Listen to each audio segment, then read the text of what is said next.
Hello friends, फिर से स्वागत है मेरे चैनल पर।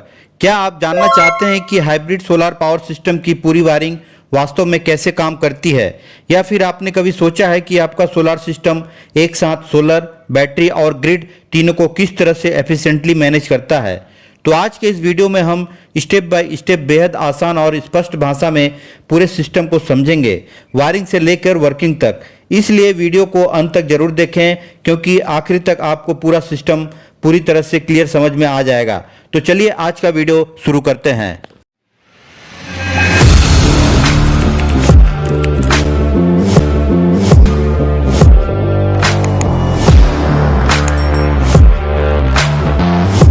सभी सोलर पावर सिस्टम जैसे ऑन ग्रिड और ऑफ ग्रिड की तरह हाइब्रिड सोलर पावर सिस्टम के सोलर पैनल्स को भी सीरीज या पैरेलल कनेक्शन में जोड़कर आवश्यक वोल्टेज और करंट प्राप्त किया जाता है, जो सूर्य की रोशनी को फोटोवोल्टिक इफेक्ट की सहायता से डायरेक्ट करंट यानी डीसी में परिवर्तित करते हैं।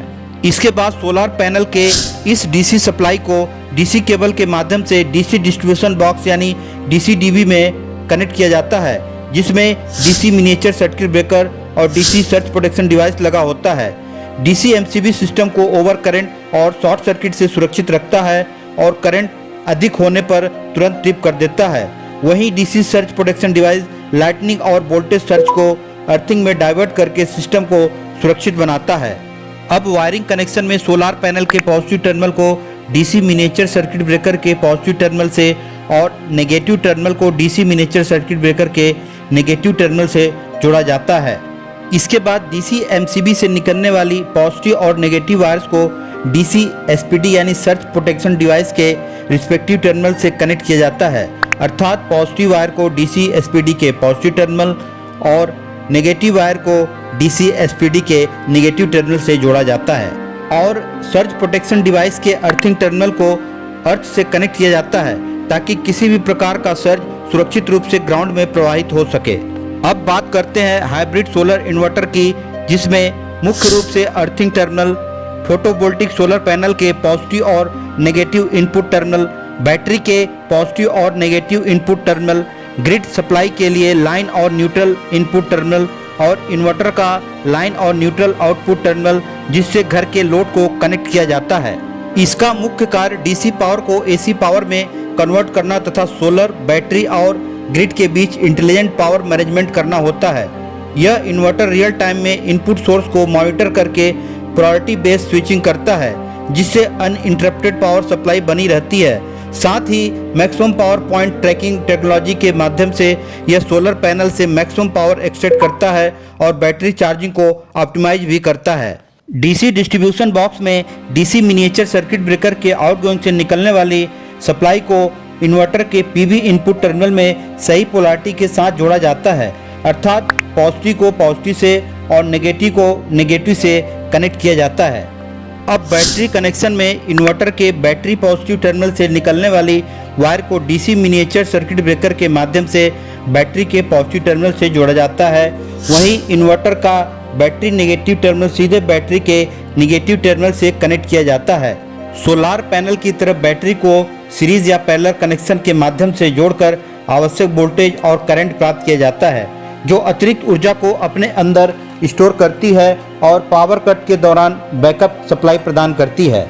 इसके बाद हाइब्रिड इन्वर्टर को कार्य करने के लिए इन्वर्टर के इनपुट टर्मिनल, लाइन और न्यूट्रल को यूटिलिटी ग्रिड से आने वाली 230 वोल्ट एसी सप्लाई को 3 पिन टॉप के माध्यम से सॉकेट में प्लग इन करके अलग से दिया जाता है।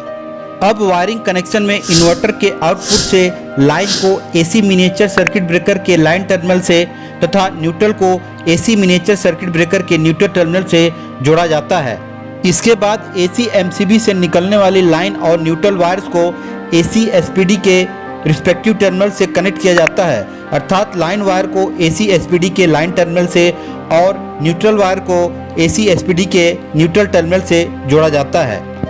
एसी एसपीडी के अर्थिंग टर्मिनल को अर्थ से कनेक्ट किया जाता है ताकि किसी भी प्रकार का लाइटनिंग सर्ज सुरक्षित रूप से ग्राउंड में प्रवाहित हो सके।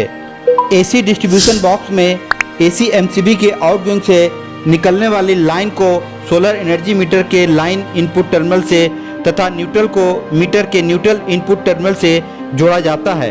यह मीटर सोलर सिस्टम द्वारा उत्पन्न कुल बिजली को मेजर करता है।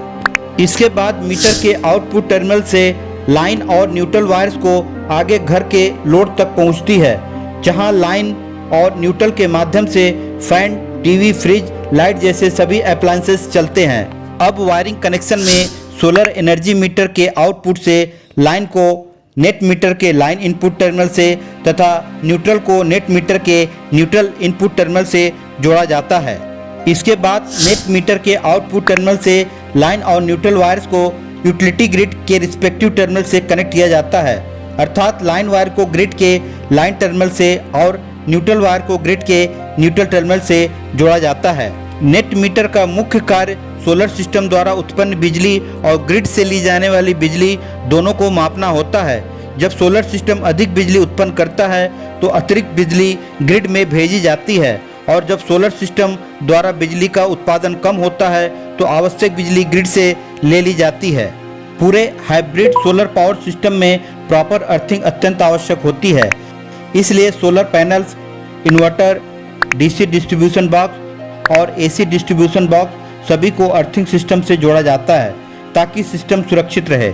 इससे किसी भी फॉल्ट या लीकेज करंट की स्थिति में बिजली सुरक्षित रूप से जमीन में प्रवाहित हो जाती है और शॉक या इक्विपमेंट डैमेज से बचाव होता है।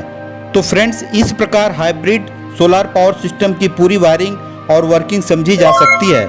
इसकी मदद से आप सोलर एनर्जी का अधिकतम उपयोग कर सकते हैं, साथ ही पावर बैकअप भी प्राप्त कर सकते हैं और बिजली की बचत भी होती है।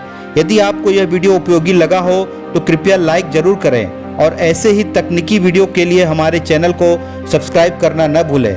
साथ ही यदि आपका कोई प्रश्न हो तो नीचे कमेंट में अवश्य बताएं, मैं आपकी सहायता जरूर करूंगा। मिलते हैं अगले वीडियो में एक और उपयोगी टॉपिक के साथ। धन्यवाद।